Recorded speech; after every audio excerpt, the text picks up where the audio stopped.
Alors Tronchet, c'est une des plus vastes forêts de France, c'est la 12e par la taille. Et ce qui fait effectivement aussi sa valeur, c'est son ancienneté et le fait que c'est une des plus grandes chênaies de France.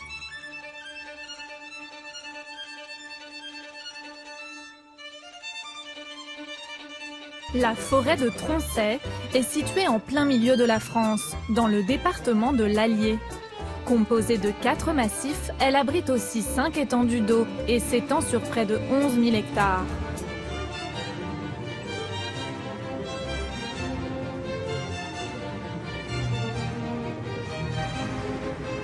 Les forges voient le jour à Tronchet en 1788. On est sur une période troublée de l'histoire de France, on est un an avant la Révolution. Et Nicolas Rambourg, maître de forge d'origine ardennaise, arrive ici avec cette volonté d'installer des forges avec le minerai de fer, le bois et l'eau, les 3 éléments nécessaires à son entreprise. À Tronchet, il a le bois, pas de problème. Il a également le minerai et donc il va faire construire tout un ensemble d'étangs, dont l'étang de Tronchet.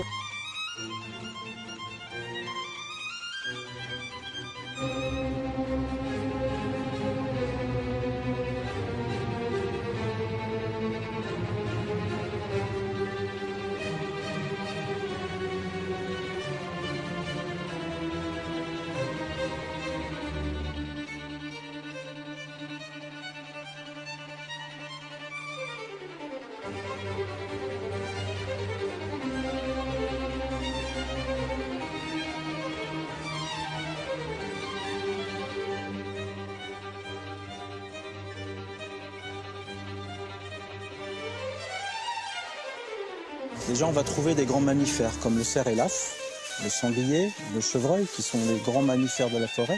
Et puis, pour les oiseaux, on a la chance d'avoir une grande diversité de rapaces. On a plus de 7 espèces de rapaces protégées en forêt de Tronchet.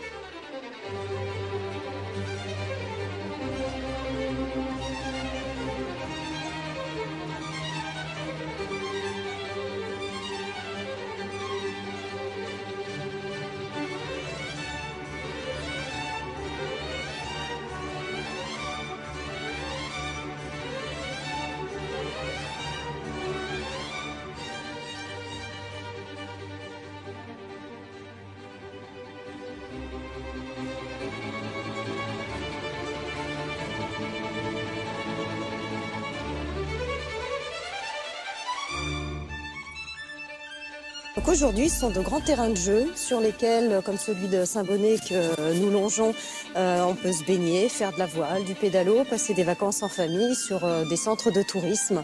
Donc on est vraiment au cœur de la forêt. Ah oui, totalement, on le voit, hein, c'est vraiment un écrin de verdure. La forêt de Tronchet est donc chargée d'histoire depuis l'Antiquité.